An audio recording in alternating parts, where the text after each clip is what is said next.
Risky business. Tom Cruise and Sarah Wright in American-made David JamesUniversal Pictures. Just a little more than 3 months ago, Tom Cruise starred in a lifeless wannabe blockbuster called The Mummy that made little use of his innate charisma. Shut up, he still has some of his star persona, turning him into an anonymous action hero.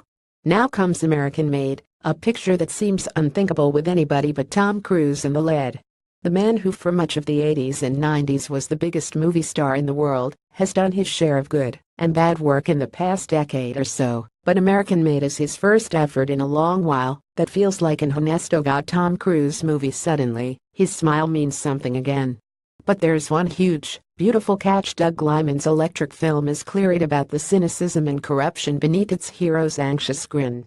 It voraciously breaks down both the star and the country he has symbolized for so much of his career.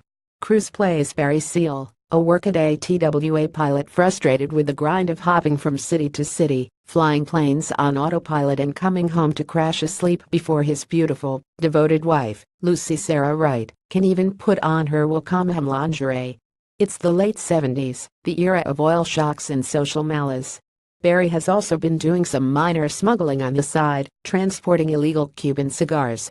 Into his life pops Schaefer Domhnall Gleeson, a CIA operative eager to recruit our man's aerial talents to fly covert missions into Latin American countries and take spy photos of resistance movements.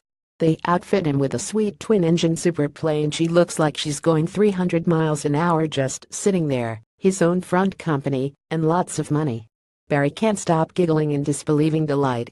Thus begins an insane journey in which Barry, who was a real person, by the way, though much of this story has been Hollywoodized, spends years hopscotching the international underworld, much of the time in service to his country.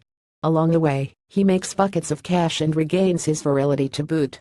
The CIA gig makes him an erstwhile bagman for Panamanian strongman Manuel Noriega, which then leads him into a lucrative and dangerous arrangement with the Medellin drug cartel, and then he finds himself running guns to the Nicaraguan Contras. Only the Contras don't really want the guns. It appears they prefer porn and alcohol, so the guns go to Medellin, the drugs go to the Contras, and the Contras come to the US for training. At least, I think that's what happens. If this sounds convoluted, it's meant to be. The film even flashes forward to a series of videotaped confessions Barry made in the mid-80s in nondescript motel rooms. Even this does relatively little to clear it all up. But Liman and screenwriter Gary Spinelli don't really want to explain. They prefer to drop us into the seething, sleazy tangle of drug dealers and gun runners and terrorists that the US did business with in the 1980s, all in the name of brand freedom.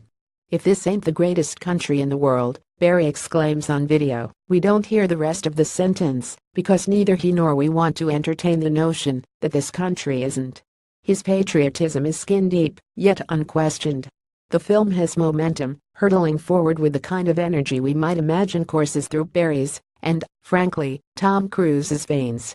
The unmoored camera jigs and shuffles, and Cruise delivers an equally restless, frantic, and witty performance, his mouth fixed between grin and grimace. At any given point, we don't know if Barry's marveling at his luck or misfortune. It is hard to tell. The guys pulling guns on him could just be looking for a deal, providing him with another revenue source. In another era, this movie would mostly glorify American drive, while only subtly exploiting it.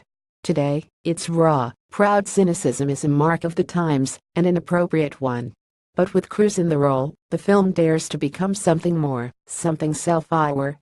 Because once upon a time, the bright, shiny cinematic ode to American ambition that this would have been, would also have starred Tom Cruise.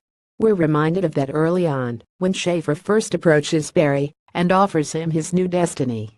Why does the CIA want this man? Because, as Schaefer reminds him, Barry was once a hotshot aviation superstar, the youngest pilot in TWA history.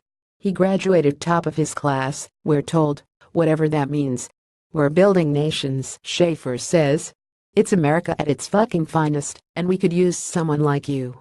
Think of American-Made as the real, secret sequel to Top Gun, the one where Maverick enters the private sector and pursues the capitalist dream of selling drugs and guns to murderers and calling it freedom.